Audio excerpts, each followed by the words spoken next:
आओ बच्चों, आज हम पढ़ेंगे पार्ट 8 पुत्री को पत्र।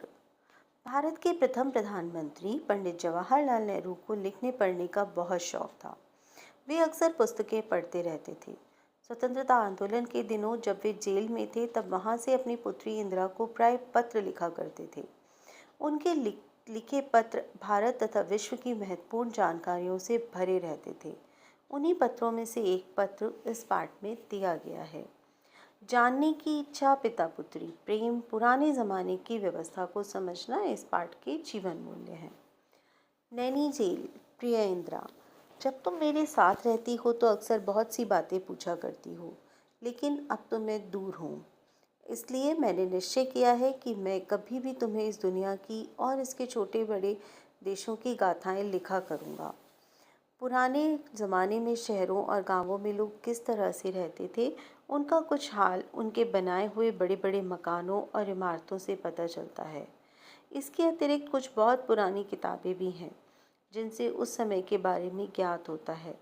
आज मैं तुम्हें मिस्र देश के बारे में बताने जा रहा हूँ।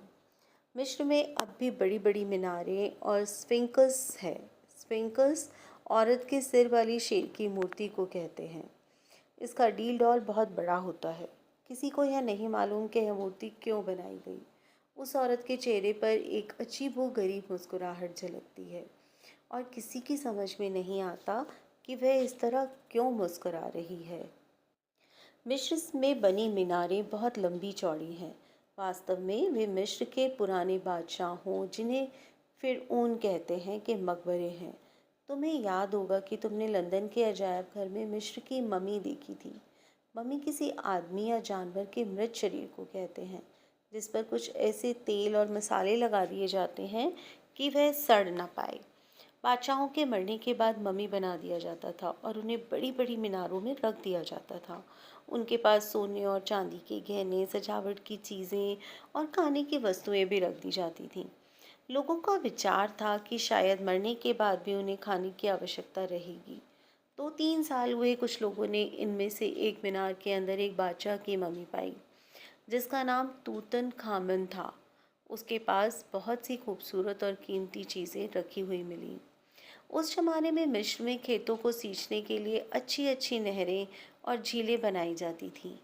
मेरी डू नाम की झील विशेष रूप से प्रसिद्ध थी। इससे पता चलता है कि पुराने ज़माने में मिस्र के रहने वाले कितने होशियार थे और उन्होंने कितनी उन्नति की थी। इन नहरों, झीलों और बड़ी बड़ी मीनारों को अच्छे अच्छे इंजीनियरों ने ही बनाया होगा। उनकी कारीगरी अच्छी थी। मिस्र में क्रीट नाम का एक छोटा सा टापू है जो भूमध्य सागर में स्थित है। तुमने क्रीट के राजा मीदास के बारे में पढ़ा होगा। वह जिस चीज़ को छू लेता था वह सोना हो जाती थी। वह खाना नहीं खा सकता था क्योंकि खाना सोना हो जाता था, और सोना तो खाने की चीज़ है ही नहीं। उसके लालच की अ, उसे यह सज़ा मिली थी। यह तो एक मज़ेदार कहानी ही है, लेकिन इससे हमें यह पता चलता है कि सोना इतनी अच्छी और लाभदायक वस्तु नहीं है जितनी हम सब सोचते हैं। तुम्हारे पिता जवाहरलाल नेहरू। आओ बच्चों, आज हम पढ़ते हैं पाठ 9।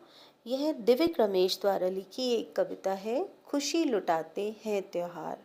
त्योहार का अर्थ होता है खुशियाँ मनाना। त्योहार के रूप में ये खुशियाँ केवल मानव ही नहीं मनाता, बल्कि सारी प्रकृति, पेड़ पौधे, पहाड़, जंगल सभी भिन्न भिन्न अवसरों पर त्योहार मनाकर अपनी खुशी को प्रकट करते हैं। यह कविता त्योहारों का एक अलग ही रूप प्रकट कर रही है। त्योहारों का महत्व, खुशियाँ बांटना, प्रकृति प्रेम इस कविता के जीवन मूल्य हैं। उपहारों की खुशबू लेकर जब तब आ जाते त्योहार, त्योहारों का आना जैसे टप टप टप टप माँ का प्यार। लेकिन सोचो तो यह जाना, सभी मनाते हैं त्योहार, सबको ही प्यारे लगते हैं माँ की गोदी से त्योहार। फसलें खूब लहकती हैं तो खेत मनाते हैं त्योहार, जब लद जाते फूल फूल फलों से पेड़ मनाते हैं त्योहार। पानी से भर जाती हैं जब नदियों का होता त्योहार, ठंडी में जब धूप खिले तो सूरज का होता त्योहार। जिस दिन पेड़ नहीं कटते हैं, जंगल का होता त्योहार। और अगर मन अडिग रहे तो पर्वत का होता त्योहार। अगर हादसा होना कोई, सड़क मनाती तब त्योहार। मार काटना चोरी हो तो शहर मनाता है त्योहार। पूरे दिल से खुशी लुटाते, खिलखिल हंसते खुशियाँ लाते, लेकिन लगते कम त्योहार। अगर बीज इनके भी होते, खूब उगाते हम त्योहार। खुश होकर तब उड़ते जैसे पंछी उड़ते बांधे कतार। दिव्य रमेश का जन्म 6 जनवरी 1946 को हुआ था। सोवियत लेड नेहरू पुरस्कार जैसा अंतर्राष्ट्रीय सम्मान पाने वाले वे पहले भारतीय कवि हैं। रास्ते के बीच, खुली आंखों में आकाश आदि इनकी प्रमुख रचनाएं हैं। दिव्य रमेश ने बच्चों के लिए ढेरों कविताएं लिखी हैं। ये कविताएं काफ़ी लोकप्रिय हैं।